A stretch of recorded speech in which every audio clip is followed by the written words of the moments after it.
Times of India के report से SC और एसटी कम्युनिटी के लोगों का मीडिया में रोल 0% है और 2025 तक भी ये स्टिल 0 चल रहा है। मैं मतलब यूट्यूब पर अपने साथी के साथ प्रयास किया, कोशिश की और बहुत बुरा बर्ताव हुआ। कोई सपोर्ट किसी का नहीं। मैंने मतलब मेरी फादर से फाइट होती है इस बात पे, वो चाहते हैं कि मैं ये फील्ड छोड़ दूँ। सबसे बड़ा चीज ये सर कि अति पिछड़ा समाज और माइनॉरिटी समाज में ये दोनों समाज को लड़ाने की कोशिश की जा रही है, जिससे सामाजिक न्याय भी कमजोर हो रहा है और सांप्रदायिकता भी बढ़ रहा है। तो दलित है, पिछड़ा है, उनके ऊपर झूठा मुकदमा कराकर सर जेल भिजवाते रहे, यानी कि सर न्याय की कोई उम्मीद ही नहीं है। जहां हम लोग कहते हैं कि डेमोक्रेसी है, लेकिन डेमोक्रेसी नाम की कोई चीज नहीं है। Around 88% of top leadership position in India media held by a general caste। आप ही जरा सोचिए, अगर आपके समाज का कोई व्यक्ति उस जगह पे जाके आपके समाज के प्रति आवाज नहीं उठाएगा तो आपके समाज का आवाज कौन उठाएगा। मध्य प्रदेश में डेली 7 औरतों का रेप किया जाता है जो कि एससी एसटी कम्युनिटी से आती है। 2022 से लेकर 2024 के बीच में 7,418 रेप केस रजिस्टर्ड हुए और वो जो सारे के सारे रेप केस जो रजिस्टर्ड हुए हैं वो सब के सब एससी एसटी कम्युनिटी के हैं। और तो और ये जितने भी न्यूज चैनल हैं सब के सब गोदी मीडिया है। लेकिन अब प्रधानमंत्री नरेंद्र मोदी के सीने का असली साइज हिंदुस्तान को पता चला है, जो 56 इंच नहीं बल्कि 50 इंच का है। एक सवाल आपसे जानना चाहता हूँ, देश भी जानना चाहेगा, आप अपनी जेब में पर्स रखते हैं क्या? सच बताइए, why don't you get tired? आप थकते क्यों नहीं? कौन राहुल? हमारे वाले राहुल। वो आपके वाले नहीं है। आज सर फॉर्म में। Why can't you say that you regret the killings that happened?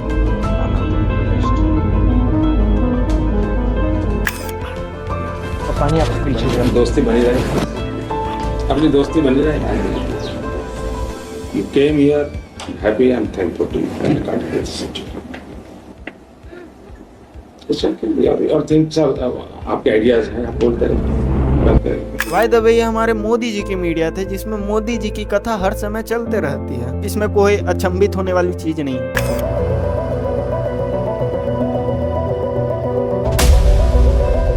May I ask one other question? Are you worried? That's enough. That's enough.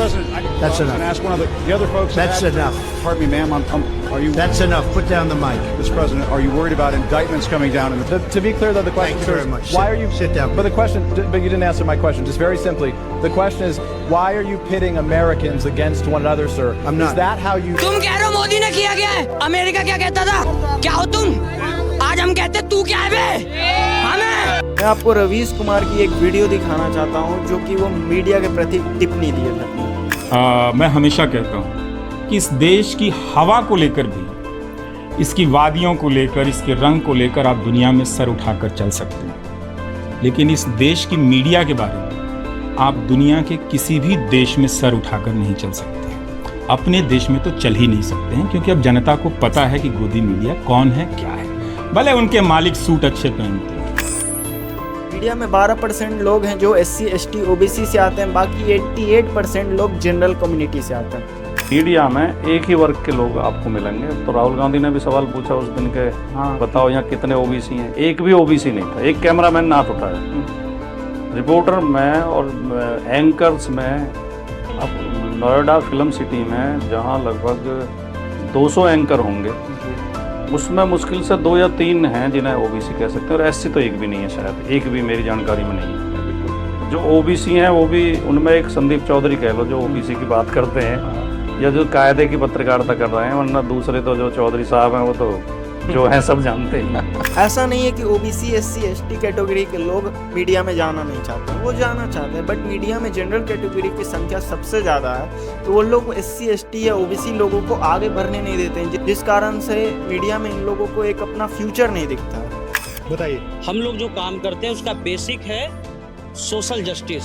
हम उसमें जो पॉइंट रखते हैं, यहाँ सब बैकवर्ड और माइनॉरिटी और दलित समाज के लोग, और इसमें हम लोग ने एक ग्रुप बनाया है पूरे बिहार में। जहाँ भी कास्ट एट्रोसिटी होती है, जहाँ बच्चों के साथ बलात्कार होता है और एफआईआर नहीं होता है, तो हम उसको करते हैं। पीएमसीएच का मामला जो मुजफ्फरपुर का था, सड़ गए, उसको सबसे पहले हमारी टीम ने कवरेज किया। और एक सबसे बड़ा चीज ये सर कि अति पिछड़ा समाज और माइनॉरिटी समाज में ये दोनों समाज को लड़ाने की कोशिश की जा रही है, जिससे सामाजिक न्याय भी कमजोर हो रहा है और सांप्रदायिकता भी बढ़ रहा है। तो हम लोग की मेन लड़ाई यही है कि हर हाल में जो सोशल। आप कितने हो बिहार में? हम टोटल अभी 52 लोग हैं सर। ये 52 लोग एक दूसरे के दोस्त हैं? जी जी। या इनके बीच में भी लड़ाई होती है? नहीं, वो सामाजिक न्याय का जुड़ाव है। आपके आमदनी तो ठीक बनती है या नो सर?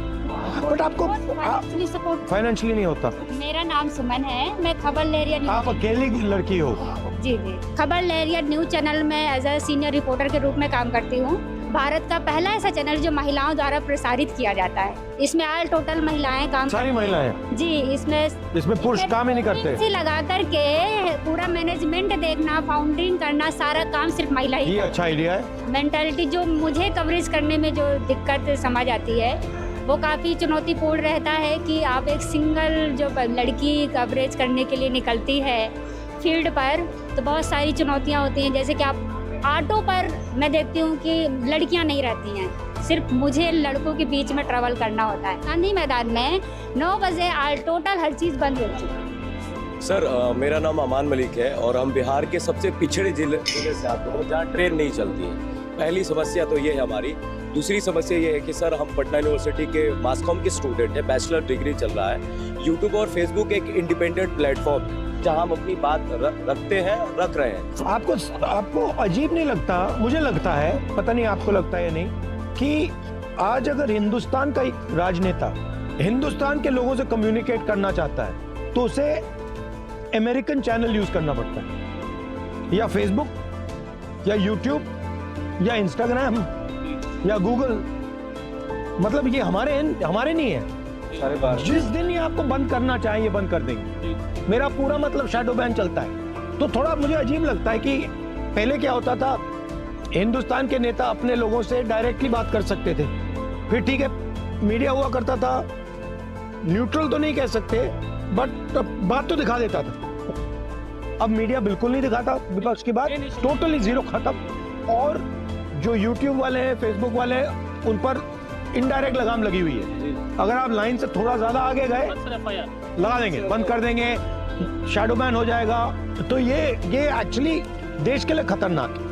पहले तो मतलब हमारे फाइनेंशियल क्राइसिस पर चोट पहुंचा, लेकिन उसके बावजूद जब हम चुप रहना नहीं सीखे या चुप नहीं रहे तो वो जो है मतलब हम पर मुझे मतलब ये है कि हत्या करने की कोशिश की गई। ये कुछ फुटेज है सर, मुझे मतलब हमारे ही मित्र ने, क्योंकि वो एक ऐसी आइडियोलॉजी में वो घिर गए हैं। वो बहुत अच्छा इंसान भी बन सकता था, मतलब वो फ्यूचर पे देश के लिए भी काम कर सकते थे, लेकिन एक आइडियोलॉजी से वो इस तरह से प्रभावित हो गए कि उन्होंने मुझे अपना दुश्मन समझा। चूंकि मैं एक मुस्लिम समुदाय से आता हूँ। आप हो? जी मैं हूँ। के साथ ऐसा ही होता है? ऐसा ही होता है सर, जब भी जाते हैं। और ये हमारे साथी सन्नी भाई हैं, ये सारे लोग ही। तो इस पे केस हुआ? इस पे केस हुआ, 20-22 दिन जेल में रहे, उसके बाद बाहर आ गए। और हमने भी मतलब उसके बाद ज्यादा एक्शन लेने की इसलिए कोशिश नहीं की सर, क्योंकि बार-बार कॉलेज। ये तो अटेम्प्टेड मर्डर है। हाँ, अटेम्प्ट टू मर्डर है सर। वो 20 दिन में बाहर आ गए और अभी भी थ्रेट मिलता है सर कि केस उसी से। हाँ, उसी से सर।